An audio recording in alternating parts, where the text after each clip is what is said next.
నాకు చాలా భయంగా ఉంది. నేను మాట్లాడతా అమ్మతో. ఏరా మనం మాట్లాడదాం. నేను ఏమున్నా చూడు, టోపీ కూడా లేదు. నిజం కోసం పోరాడాలంటే నీతి నిజాయితీతో పాటు పరాక్రమం ఉండాలిరా.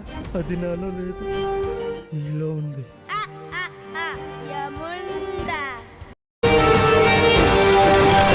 నింగి, నేల, నీరు, నిప్పు, గాలి అనే పంచభూతాలపై ఈ ప్రపంచంలో పుట్టిన ప్రతి మనిషికి సమాన హక్కు ఉంది. వేసుకున్నాడు కదా మర్యాద. లంపకలో ఒకడే రాజు, ఆడి పేరు లోవరాజు. అంటే లోవరాజు తప్పకుండా హైదరాబాద్ వస్తాడు. రెమ్యుడేషన్ వేయడానికి వచ్చిన వంశీ గారు. చిన్నప్పటి నుంచి కలగానివ్వండి సార్. ఖైదీ సినిమాలో చిరంజీవిలా బేడీలు వేసుకుని అడవిలో పరిగెట్టాలని నేను నాటకు తీరింది.